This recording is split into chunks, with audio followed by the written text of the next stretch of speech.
ଅଧିକ ଦୂର ଯାଇପାରି ନାହିଁ। ଶିଶୁ କୃଷ୍ଣ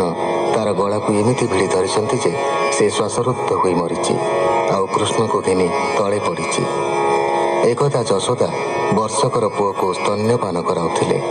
ହାଇ ମାରିଲେ ଶ୍ରୀକୃଷ୍ଣ।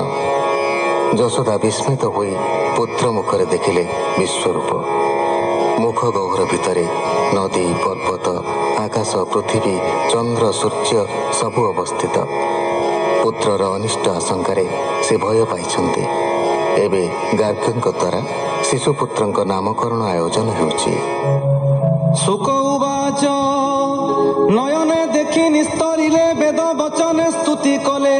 ବିଚାରି ହୃଦେ ପରିମାଣି, ଜ୍ଞାନ ଦର୍ଶନେ ମୁନିମଣି,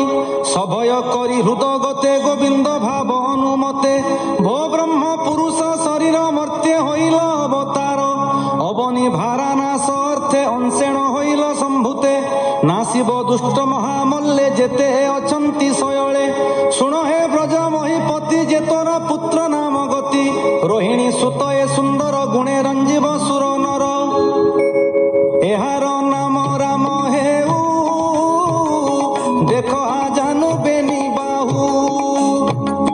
ବଳ ଅଧିକୁ ବଳ ନାମ, ବେନି ସଂଯୋগে ବଳ ରାମ, ଗୋବିନ୍ଦ ଆଜ୍ଞା ଘେନି ପୂର୍ବେ, ଦୁର୍ଗା ଆକର୍ଷିଥିଲେ ଗର୍ଭେ, ତେଣୁ ଯେ ନାମ ସଂକର୍ଷଣ, ଦେଖ ସ୍ୱରୂପ ବିଚକ୍ଷଣ, ଏ ଯେ ତୋହର ନିଜ ସୁତ, ଏହାର ଗୁଣ ପ୍ରମିତ, ଏ ଯେତେ ଜନ୍ମ ମହି ତଳେ, ମହି ଜାଣଇ ଯୋଗ ବଳେ,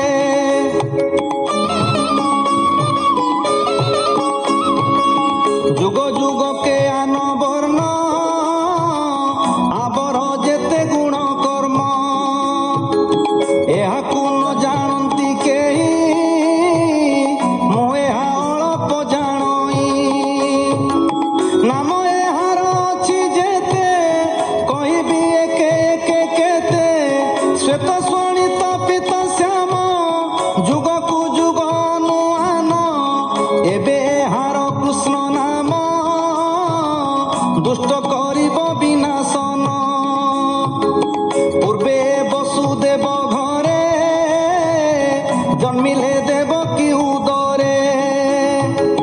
ପିତା ଏହାର ବସୁଦେବ, ତେଣୁ ତା ନାମ ବାସୁଦେବ,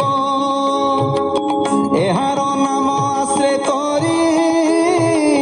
ହେଳେ ତରିବେ ଭବବାରୀ, ପ୍ରଥମ ଯୁଗେ ଏହା ଗୁଣ, ହେ ନନ୍ଦ ସାବଧାନେ ଶୁଣ, ଏ ମନ୍ତ କହି ନନ୍ଦ ଆଗେ, ମଥୁରା ଗଲେ ମୁନି ବେଗେ, ନନ୍ଦ ସନ୍ତୋଷ ମନେ ଗୁଣି, କୃଷ୍ଣଙ୍କୁ ଘେନିଲା ରୋହିଣୀ, ଯଶୋଦା ରାମ ଘେନି କୋଳେ, ସ୍ତନ୍ୟ ପିଅନ୍ତି ସୁଖ ଭଳେ, କେତେ ହେ ଦିନ ତହିଁ ଗଲା, ଶୁଣ ହୋ ଶ୍ରୀକୃଷ୍ଣର ଲୀଳା, ଦିନେ ରାମ ଶ୍ରୀଧର, ମନ୍ଦିର ହୋଇଲେ ବାହାର, ଚାଲନ୍ତି ଆଗେ ଗୁଳ ଗୁଞ୍ଚା, କ୍ଷଣ କ୍ଷଣକେ ପଛ ଘୁଞ୍ଚା, ଚରଣେ ନୂପୁର ବାଜେଣି, କରେ କଙ୍କଣ କଣ୍ଠେ ମଣି, ଚାଲନ୍ତେ ଗୋପୀଙ୍କ ଅଗଣା, କର୍ଦ୍ଦମେ ପଡ଼ି ହନ୍ତେ ବଣା, ପୁଣି ଚାଲନ୍ତେ ପୁଣି ବାଜେ, ପଛକୁ ଚାହିଁ ଦେବରାଜେ, ଚରଣେ ରୁଣୁ ଝୁଣୁ ନାଦେ, ଗୋବିନ୍ଦ ନାଚନ୍ତି ଆନନ୍ଦେ, ଦେଖି ଧାମନ୍ତି ବେନି ମାଏ, ରାମକୃଷ୍ଣଙ୍କ ପଙ୍କ ଖାଏ, କାଖେ ବସାଇ ଘରେ ଆଣି, ଧୁଅନ୍ତି ଘେନି ବାସ ପାଣି, ଝିନ ବସ